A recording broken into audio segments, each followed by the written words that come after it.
in the middle game the rooks can be better if they are owing the open files, and then often they have chances to create attack against the enemy king. This is the case of the game short against Empone.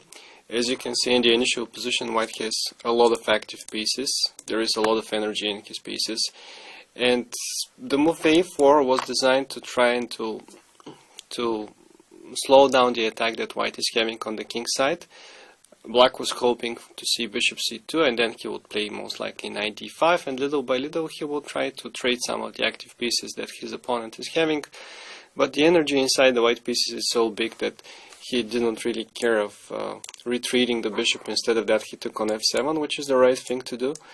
And now, technically speaking, he's attacking for free. But more importantly, he got a chance to bring the other rook into the action. And now the two rooks are attacking the bishop on e7, which will have to retreat, as obviously knight d5 wouldn't be a good idea. There will be knight takes d5 coming, and still there is too much pressure on the bishop on e7. So if the bishop has to retreat, well, it has a choice where to go, on d6 or on f8. In the game, the choice was bishop f8, because bishop d6 is even worse. Then white is going to take on f6, the important defender, and queen takes f6, which is designed to slow down the attack, is not working here because there is an in-between check in this line, and white is winning a whole bishop. While if black takes on f6 with the pawn, then his king side is severely weakened and white is winning with direct attack. He will go queen h5 check, and after king g7, knight d4 is very strong as well, trying to get rid of this bishop and either to take the g3 square or to infiltrate black's position with the rooks on the 7th and the 8th rank. As you can see in this line, these two pieces, actually these three pieces, they are not really taking part in the defense, and therefore white is having enormous advantage on the king's flank where he is attacking. So back to the game where bishop f8 was played. This doesn't really change anything because knight is coming still on e4, and there is too much pressure on black's position indeed. For instance, if he tries to defend with a move like knight d5, then knight takes f6, knight takes f6, bishop takes f6, with two possible lines. Queen takes f6 would be answered queen h5 check, and now rook f3 is coming no matter what black plays. If king g8, also rook f3, followed by rook e8, and white is winning the bishop with checkmate.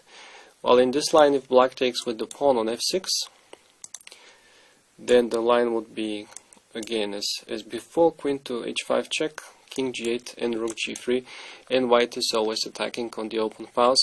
The rooks are masters in this situation. Just have a look how well they are cooperating with the queen, always creating decisive threats here. It is also checkmate, not only win of a queen. If after knight e4 black defends with a move like bishop g4, then he is losing after the simple bishop takes f6, bishop f3, and bishop takes d8. And finally, what happened in the game was rook a5, trying to bring the rook also into defense, but there is no time for that, as knight takes f6, pawn takes f6, and rook e8 is leading to a forced win.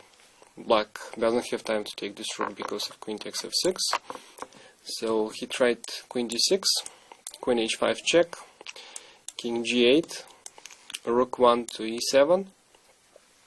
Now the queen is forced to be traded for the rooks, but white is further on winning material after queen e8 check, and black resigned here, not willing to see bishop f8, bishop h6, knight d7.